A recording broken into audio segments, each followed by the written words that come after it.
আসবো অরিত্রের কাছে আসবো। অরিত্র কি বলবেন? দেখুন, ঋতুপর্ণা সেনগুপ্ত প্রথম তো অভিনয় করছেন না, অন্তত ৩-৪ দশক ধরে তিনি কাজ করছেন এবং বাংলা সিনেমার ইতিহাসে স্বর্ণাক্ষরে তার নাম লেখা রয়েছে। প্রচুর ভালো ছবি উপহার দিয়েছেন আমাদের। কিন্তু ঘটনা হচ্ছে যে এতদিন ধরে একটা মানুষ অভিনয় করছেন, তার নাম যশ দেশে বিদেশে, তার খ্যাতি, কোনো কিছুরই অভাব নেই এবং আমি আশা করি আগামীতেও হবে না। কিন্তু হঠাৎ আজ কেন, কী এমন বদল হয়েছে ফিল্ম ইন্ডাস্ট্রিতে যে আজকে এরকম একজন প্রথিতযশা আর্টিস্টকে এরকম ইডির দপ্তরে গিয়ে 4-5 ঘন্টা জেরার সম্মুখীন হতে হচ্ছে? দেখুন, তৃণমূল কংগ্রেসকে প্রশ্ন করতে গেলে আগে আপনাকে বুঝতে হবে যে এরা কীভাবে অপারেট করে। প্রথম কথা হচ্ছে, আপনি যদি বাংলা সিনেমা ইন্ডাস্ট্রিকে স্টাডি করেন, যে কোনো মানে ভালো এন্টারটেনমেন্ট জার্নালিস্টের রিপোর্ট হিসাবে 50 থেকে 60টা সিনেমা নাকি বছরে তৈরি হচ্ছে অন অ্যান অ্যাভারেজ। এবার এই 50 থেকে 60টা বাংলা ছবির মধ্যে মানুষের নাম শুনেছে, হলে গিয়ে দেখেছে, এরকম খুব মানে হিট হয়েছে, সুপার হিট, মেগা হিট ইত্যাদি যা যা আছে, সেগুলো হয়তো আপনি বলতে পারবেন 10 থেকে 15টা সারা বছরে, যে নাম শুনেছে, দেখেছে এবং আমরা মোটামুটি দেখেছি, পোস্টার দেখেছি ইত্যাদি ইত্যাদি। এই বাকি যে 30-40টা ছবি, এই ছবিগুলোই হচ্ছে একটা বড় রকমের একটা পার্কিংয়ের প্লট। কেন পার্কিংয়ের প্লট? তার কারণ হচ্ছে দীর্ঘদিন ধরে যেভাবে অপারেশনটা করা হয়, পলিটিক্যাল পার্কিংয়ের প্লট। কেন আমি এটা বলছি, তার কারণ হচ্ছে যে এই যে বাকি 30-40টা ছবি, আপনি টালিগঞ্জ পাড়ায় গেলে দেখবেন অজস্র এরকম পোস্টার। সেই ছবি যে কবে রিলিজ হচ্ছে, কোন হলে রিলিজ হচ্ছে, আপনি কিছু খবর পাবেন না। এবার এই ছবিগুলো কি কেন হচ্ছে?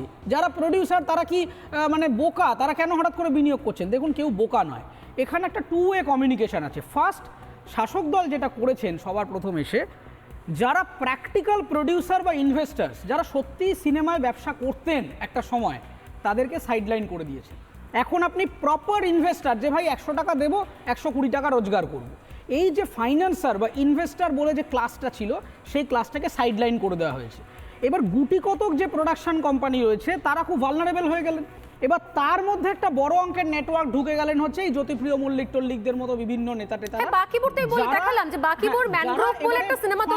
ইনপুট দিতে আরম্ভ করলেন। এবং আপনি দেখবেন যে অধিকাংশ ক্ষেত্রেই আইনজীবীরা আছেন, তারা বলবেন যে অধিকাংশ ক্ষেত্রেই হিউজ বাজেটে ছবি বিনিয়োগ করছে, কিন্তু সেই ছবি লস এবং ডেলিভারেটলি লসে চালানো হচ্ছে। এবার অভিনেতারা আজকে যে এই যে ঋতুপর্ণা দেবীকে ডাকা হয়েছে, ঋতুপর্ণা দেবী হয়তো সত্যিই এটা জড়িত নন, তিনি হয়তো অভিনয় করেছেন, অভিনয়ের জন্য টাকা নিয়েছেন, আমি অভিনয় করছি বা ডিরেকশনের কাজ করছি। এবার এই টাকাটা কোথা থেকে কোন চ্যানেল দিয়ে আসছে সেটা তো আমার পক্ষে জানা সম্ভব নয়, কারণ টাকার গায়ে তো আর নাম লেখা থাকে না যে এটা জ্যোতিপ্রিয় মল্লিকের টাকা বা মমতা বন্দ্যোপাধ্যায়ের টাকা। এবার ঘটনাটা হচ্ছে, যেটা খারাপ দিকে আমরা চলে যাচ্ছি, যে দিনের পর দিন অথেন্টিক ফিল্ম প্রডিউসার এবং বিজনেস পার্সোনালিটিরা যেভাবে অন্যান্য ইন্ডাস্ট্রি থেকে সরে গেছেন, একইভাবে কালচারাল অ্যাফেয়ার্স থেকেও সরে যাচ্ছেন এবং সেই ভ্যাকেন্সিটা ওই ডিভাইড অ্যান্ড রুল পলিসির মধ্য দিয়ে এই কালো বাজারি বিভিন্ন বিনিয়োগকারীরা ঢুকে দখল করছেন। আর আলটিমেটলি ফাঁসছি আমরা, যারা অভিনয়ে আছি, ফিল্মে মিডিয়া পার্সোনালিটি আছি, তারা আজকে অসম্মানিত হচ্ছেন। আমার অত্যন্ত খারাপ লাগছে যে ঋতুপর্ণা দেবীর মতো মানুষ, যে প্রত্যেক মানুষের কাছে সম্মানিত হন, আজকে তার মতো একজন ব্যক্তিত্বর গায়ে কালি লাগলো। দেখুন, সাধারণ মানুষ কিন্তু জানে না যে ভেতরে কি কোর্টরুমে কি হচ্ছে, তাদের কাছে এইটা একটা বিরাট খারাপ লাগার জায়গা। ঋতুপর্ণা দেবীকে 5 ঘন্টা ধরে ইডির দপ্তরে রেশন দুর্নীতি নিয়ে প্রশ্ন করা হচ্ছে। এটা অ্যাটলিস্ট এটা অন্তত বিশাল একটা পজিটিভ সাইন কি ঋতুপর্ণা সেনগুপ্ত বেরিয়ে তিনি সাংবাদিকদের মুখোমুখি হয়েছেন। কোনো তাড়াহুড়ো, দৌড়ে যাওয়া, লুকিয়ে যাওয়া, গাড়িতে উঠে যাওয়া, কারোর সঙ্গে কথা বলতে না চাওয়া, যেগুলো আমরা এর আগের ক্ষেত্রে একাধিক সময় দেখে এসেছি, সেগুলো উনি করেননি এবং উনি যতখানি জানিয়েছেন, বাকিটা বলেছেন যে এখন এর বেশি বলতে পারবো না। রিপিটেডলি বলেছেন যে রেশন দুর্নীতির সঙ্গে কোনো যোগাযোগ নেই, এবং যেটা আমরাও জানতে পারলাম সূত্র মোতাবেক, কারণ যেহেতু হয়তো রেশন দুর্নীতির যারা মূল পান্ডারা, তাদের টাকা কোনো না কোনো ভায়া মাধ্যমে এসছে, তাই বিষয়টা রেশন দুর্নীতির নাম চলে এসেছিল। কিন্তু জানতে পারা যাচ্ছে আসলে সেই সিনেমা ইনভেস্টমেন্ট, সেই অর্থাৎ পুনর্মূষিক ভব, তৃণমূল কংগ্রেস বোধহয় এটাকেও ডে 1 থেকে কন্ট্রোল করতে চেয়েছিল। এবং যেটা খুব সিগনিফিক্যান্ট লাগলো আমার অরিত্রর কথা, যেটার মাধ্যমে বিপুল পরিমাণ কালো টাকা, অর্থাৎ চাল চুরি, ডাল চুরি, বালি চুরি, মিড ডে মিলের টাকা চুরি, রাস্তার টাকা চুরি, বিভিন্ন মানুষের টাকা যেগুলো চুরি দুর্নীতির অভিযোগ উঠেছে সেগুলোকে খুব সুন্দরভাবে এই স্বচ্ছ মুখেদের সিনেমার মধ্যে দিয়ে সেটাকে হোয়াইট করে সামনে বের করে আনার কৌশল। আমি দুজনের কাছে আসবো, তরুণজ্যোতি এবং অরিন্দম আচার্য। আমি সাবির আপনার কাছে আজকে লাস্ট আসবো, তবে তার আগে আমি একবার দেখাবো যে এই গোটা দুর্নীতির ক্ষেত্রে এখনো পর্যন্ত বিভিন্ন সময়তে কার কার নাম জড়িয়েছে। আমি খুব সংক্ষেপে একবার আমার টিমকে বলবো দেখানোর জন্য যে এখনো পর্যন্ত তৃণমূল কংগ্রেসের আমলে ঠিক কজন তারকা যাদেরকে আমরা দেখলাম এই ধরনের স্ক্যামের কালি যাদের গায়ে লাগলো। আমি আবারও বলি, আমার যে জায়গা থেকে শুরু করেছিলাম, জেনে হোক না জেনে হোক, বুঝে হোক না বুঝে হোক, বাধ্যবাধকতায় হোক বা ইচ্ছাকৃতভাবে হোক, কিন্তু দুর্নীতির সঙ্গে নাম জড়িয়ে গিয়েছে যাদের এযাবৎকাল, তাদের তালিকাটা একবার দেখে নেওয়া যাক। আমি টিমকে বলবো শুরুতেই, প্রথমেই দেখাবো আমি তদন্তের স্ক্যানারে যে সমস্ত তারকারা এসেছেন এখনো পর্যন্ত তৃণমূল কংগ্রেসের আমলে। প্রথমেই মিঠুন চক্রবর্তী, সারদা কেলেঙ্কারিতে নাম জড়িয়েছিল মিঠুন চক্রবর্তী, সেক্ষেত্রেও ব্র্যান্ড এন্ডোর্সমেন্ট বা তাই সেই ব্যানারে কাজ করার জন্য টাকা নিয়েছিলেন, যদিও পরবর্তীকালে ফেরতও দেন। দীপক অধিকারী মানে দেব, তার নাম জড়িয়ে যায় গরু পাচার কেলেঙ্কারির সঙ্গে, কারণ অন্যতম মূল পান্ডা এনামুল হকের সঙ্গে নাকি তার ট্রানজাকশন হয়েছে, এই অভিযোগ ওঠে তার বিরুদ্ধে এবং তাকেও বেশ কয়েকবার হাজিরা দিতে হয় ইডি দপ্তরে। তিনি যান এবং সেখানে গিয়ে তদন্ত ফেসও করেন।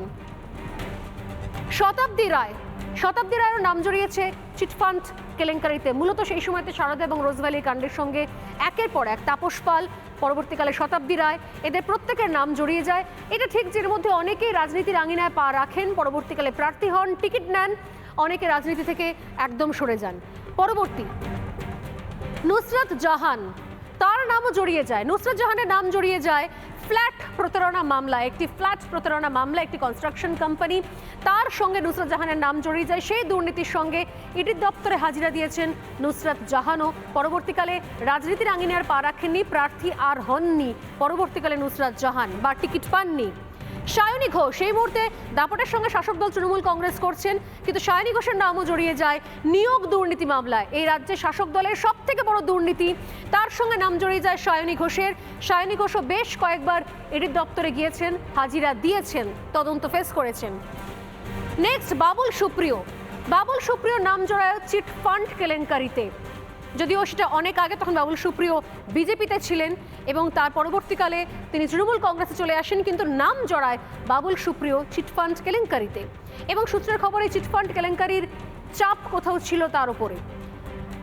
সর্বশেষ সেই মুহূর্তে এখনো পর্যন্ত বাংলার রাজনীতি এবং তারকা এই যে একই সঙ্গে যে ব্র্যাকেটটা নিয়ে বলছি আমি, তার মধ্যে সর্বশেষ সংযোজন ঋতুপর্ণা সেনগুপ্ত রেশন দুর্নীতি মামলায় এর নাম জড়িয়েছে। যদিও আজ বিষয়টা স্পষ্ট হয়, যেটা আমি বললাম, ঋতুপর্ণা সেনগুপ্তর আইনজীবী তিনি বলেছেন যে রেশন দুর্নীতির সঙ্গে কোনো যোগ নেই ঋতুপর্ণা সেনগুপ্তর, না তো যোগ আছে জ্যোতিপ্রিয় মল্লিকের সঙ্গে, আসলে যোগ রয়েছে কিছু ইনভেস্টমেন্টের সঙ্গে, যেটা আমরা জানতে পেরেছি, যেটাও সিনেমার ইনভেস্টমেন্ট, অর্থাৎ প্রোডাকশন হিসেবে সেখানে কার টাকা এসেছে সেই টাকার সঙ্গে বোধহয় সেই টাকাটা বা সেই অভিযুক্তের সঙ্গে রেশন দুর্নীতির নাম রয়েছে জড়িয়ে, সেই জন্য রেশন দুর্নীতির নামটাও চলে এসছে।